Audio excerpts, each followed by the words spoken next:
Hi guys, welcome to Art Appreciation. I'm really sorry I couldn't have class this week. I decided that what I would like to do is go ahead and do our lesson on Andrew Wyeth this coming week. And I'll do the video for another artist, for Edward Hopper. So you're going to skip to week 8 for your cutouts. And I'm not going to do a fill-in sheet. I just want you to listen to this book and kind of look at the paintings, and you'll recognize them from the pieces that you're going to put into your sketchbook. Okay? So we'll do Andrew Wyeth this coming week. So this is about Edward Hopper, and I'm going to go ahead and read this book. Edward Hopper Paints His World.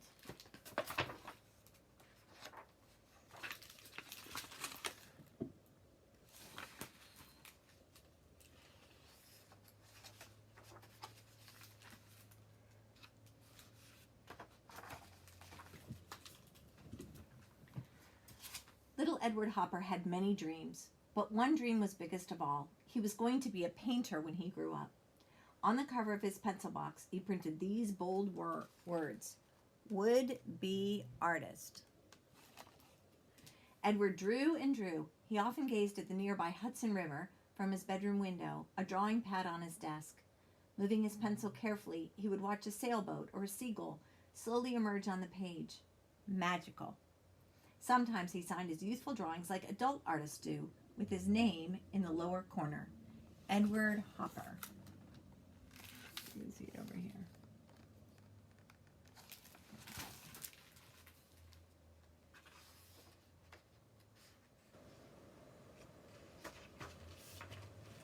Tall and gangly, Edward grew quickly. His teasing schoolmates called him Grasshopper because of his long, thin legs. While other boys played baseball or ran races, Edward often walked to the riverbank to draw. The sunlight on the water's rippling surface was so beautiful. Still, to paint it exactly as it looked, that was hard. Edward wondered, will I ever be able to paint things the way they appeared to me?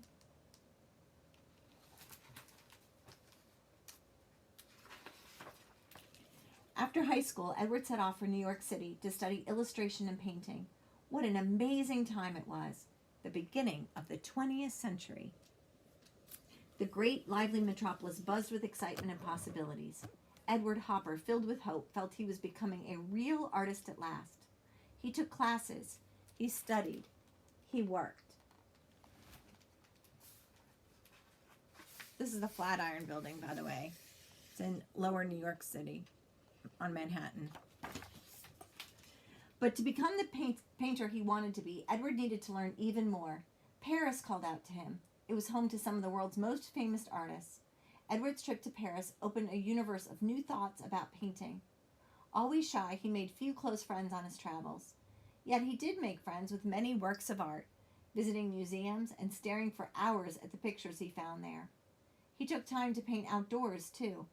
The light and shadows of Paris, he wrote, are different from anything I've ever known.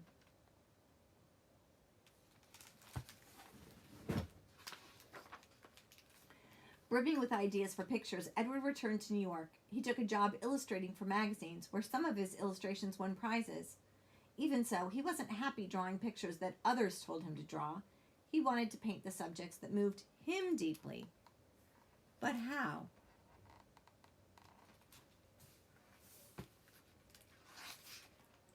To save money, he rented an inexpensive apartment on the top floor of an old building. His rooms were heated only by a single stove, which he filled with coal he hauled up each day from the basement. The bathroom wasn't even in the apartment. It was down the hall. But who cared? There was space for him to paint.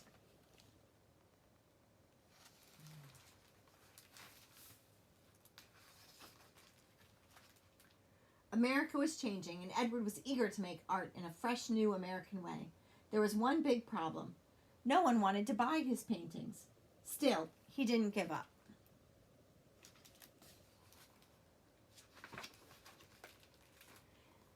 Because he was fascinated by the look and feel of old houses, Edward began to make paintings of them. Once he remarked, "All I want to do is paint sunlight on the side of a house." But maybe Edward liked to paint houses for another reason.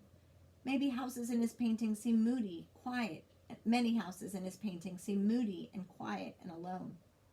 Were Edward's houses a bit like Edward himself.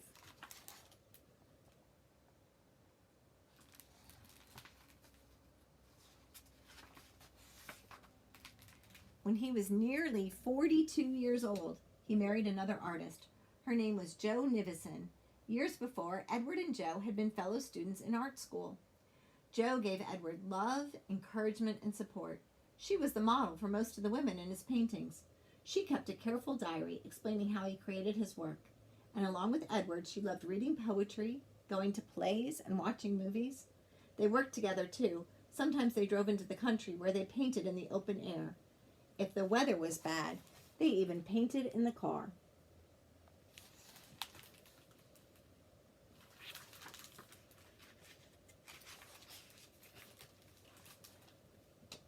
At other times, they drove north along the Atlantic coast, where Edward often painted the lighthouses they saw along the way. His lighthouse paintings are among his most beautiful works. The paint glows. The tall lighthouses rise up, gleaming in the sunlight, looming above land and sea. Jo and Edward later built a small cottage by the bay on Cape Cod, Massachusetts, where they spent summers working and relaxing. Here, Edward painted many pictures of the sea.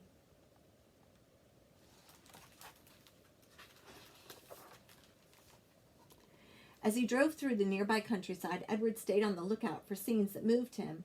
Not pretty gardens and pleasant farms, but lonely roads, deserted buildings, or dying businesses.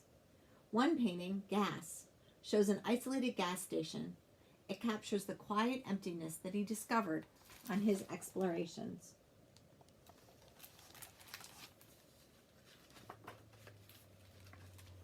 Yet Edward Hopper still loved the city. He spent many hours walking through New York streets, and as always, he was searching. He was looking for what other artists didn't paint. He wanted to paint what others didn't see. Edward wanted to paint what only he saw.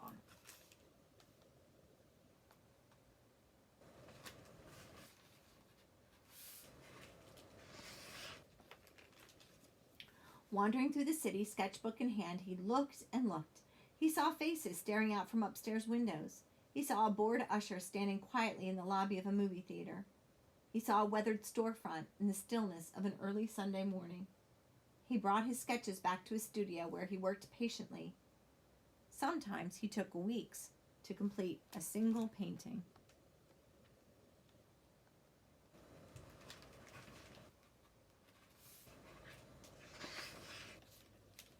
Edward also explored the city at night. Riding the elevated train through the city, he stared out the window and watched pictures flow by, almost like scenes from a movie that only he could see. There, a couple reading in their living room. There, a man working late in a dim office. There, a lonely stroller on a dark street. Often the people were serious. They seemed slightly sad. What had happened to them? What was about to happen? These small mysteries became the subjects for many of Edward Hopper's paintings.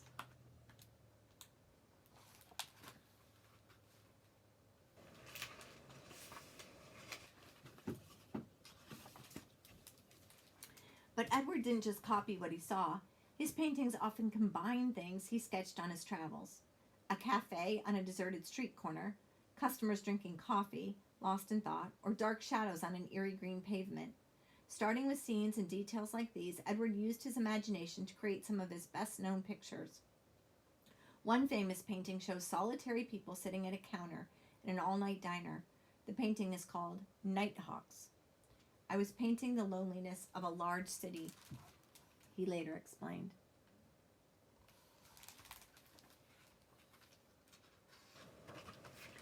As the years passed, more people saw Edward's paintings. Museums wanted to display his work. Critics began to see something strange and wonderful in his pictures. But Edward and Jo continued to live simply in their cottage on Cape Cod or in their New York apartment. And Edward, as always, continued to paint. Once someone asked Edward why he painted. He paused a moment. Why do I paint? Well, he finally answered, I'm after me. Yes, Edward wanted his paintings to show what he saw, what he felt, and who he really was.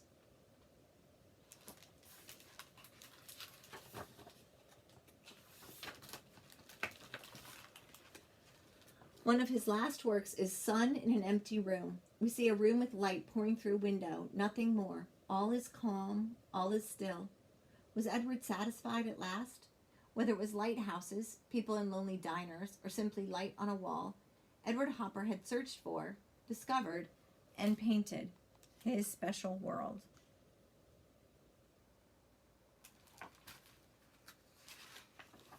Okay, a few more things about Edward Hopper. The question is, can an artist be a hero? We think of heroes as those who fight against great odds because they believe in a cause. If a hero is someone who holds true to his own vision despite many hardships, Edward Hopper was one. It takes courage to continue to work in difficult conditions without support or hope of recognition. Hopper's artistic path was long. Although he wanted to be an artist from childhood, he worked for many years before he found success. He continued making the paintings he believed in, living cheaply, getting little encouragement except from his wife, Jo. Even after receiving recognition from the art world, little changed for Edward Hopper. Quietly, patiently, he worked on. Can an artist be an explorer? We think of explorers as those who break new ground and open up new territory. Hopper lived during a time of big changes in American and European art. Many artists were investigating new possibilities in art movements like Cubism, Dadaism, and Surrealism. We'll talk about some of those. In addition, the rise of abstract art, remember Kandinsky, called into question the kind of painting that Hopper loved. But Hopper discovered and explored new art territory of his own, developing his unique vision in his portrayals of solitary people, the mysterious sea, shadowy rural landscapes, deserted city streets, empty houses, and lonely roads. Those are the themes of his paintings. When we look carefully, all these paintings say one thing. Edward Hopper, hero and explorer, was here. Okay, here are a few quotes by Edward Hopper that you might enjoy.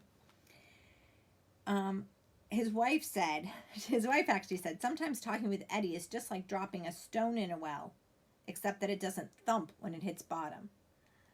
So he said, great art is the outward expression of an inner life in the artist.